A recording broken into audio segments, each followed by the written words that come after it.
Hey troops, so Halo Infinite's multiplayer beta has been out for just about a week. Here's my thoughts on it so far. Hope you're all having as much fun playing it as I am. Don't forget to like and subscribe because it helps out the channel a lot. Let's dive into this, shall we?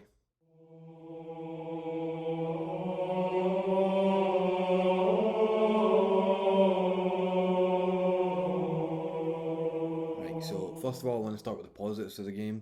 Most of it is the gameplay. So the gameplay is amazing. It's probably the best Halo game I've played since Reach or 3. It's fast and fluid and feels amazing on the Xbox Series X and S probably. I don't own a Xbox Series S.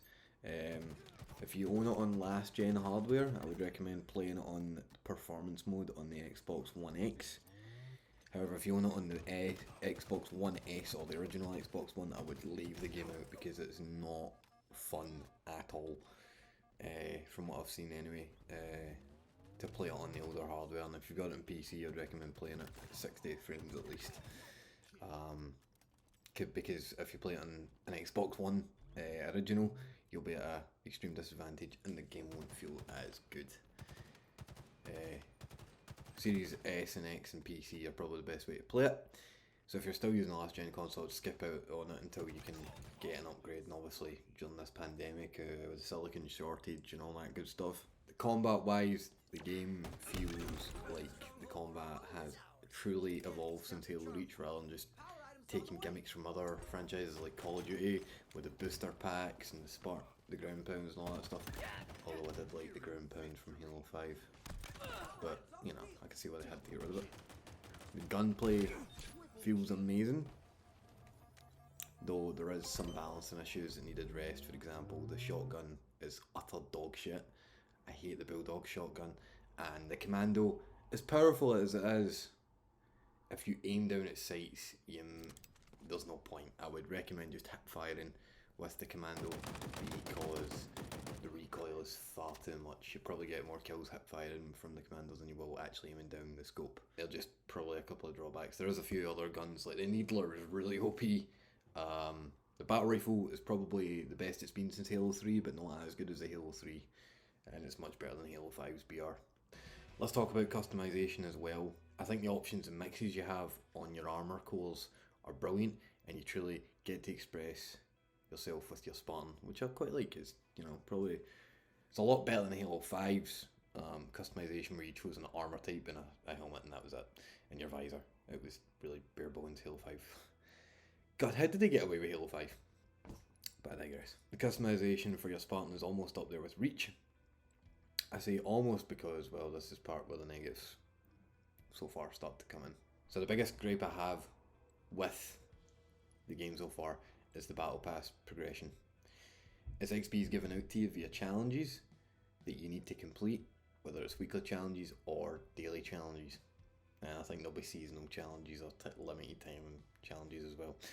It's not good because they should have just taken what the Master Chief Collection has done with its seasons, where you get XP depending on how well you do in the match, how you play, how many medals you get, you know.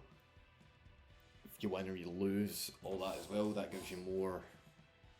It gives you more XP, but in this they just seem to have gone, oh, do challenges to get XP, and the challenges itself don't give you that much XP to begin with. And from what I remember, I think it's 1,000 XP to level up on the Battle Pass, and you'll be lucky if you get maybe 100 odd if you do well in a game and get a challenge, and then if you beat the you know, the win a match or play a match challenge, which is 50 XP. So you get barely anything for winning or even doing your challenges, never mind not getting anything for, you know, doing well in a match. There's honestly no point in playing the game, because even if you do well, you don't get anything besides ranked.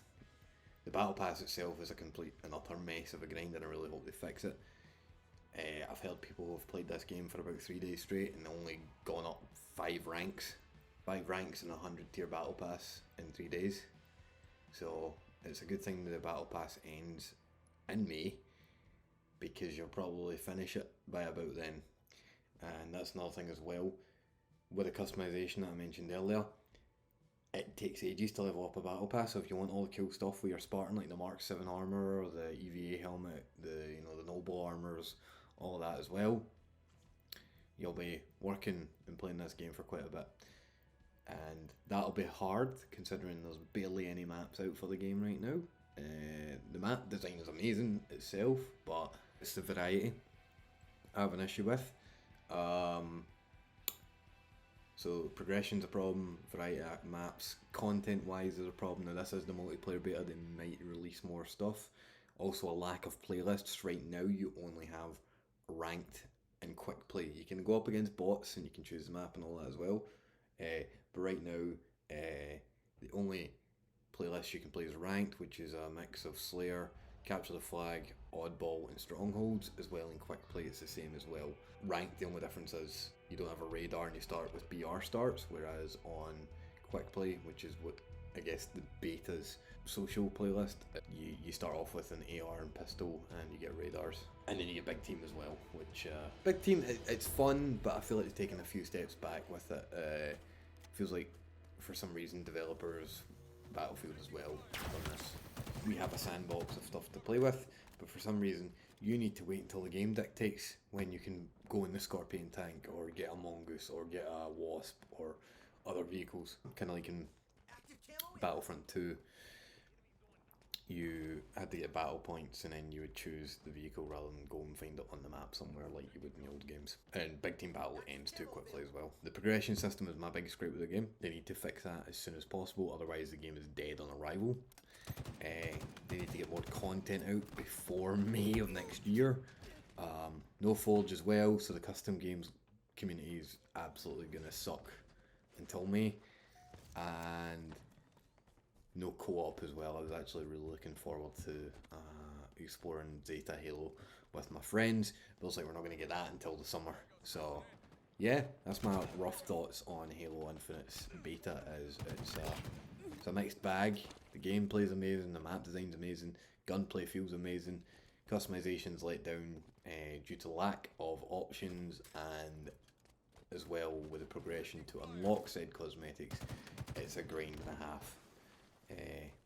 Also, my biggest problem with it, next to that, is the fact it's a beta and they've monetized the beta. If it's a beta, you don't monetize it, you test it and then release, the final product on launch day.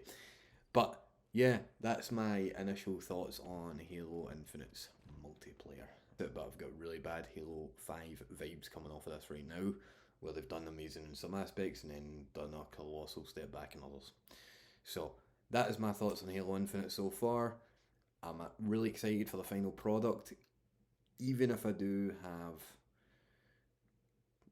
cautiously optimistic viewpoints. I don't think it will be amazing. I don't think it will be Halo 3 levels of, my god, this game's going to be great, but I think it's going to be a step forward in the right direction overall. If you enjoyed this video, don't forget to like, subscribe, and go follow me on Twitch if you want as well, because I will be streaming a lot of this game over the next few weeks and months if I don't get bored of it. So thanks guys, and thanks. See you later.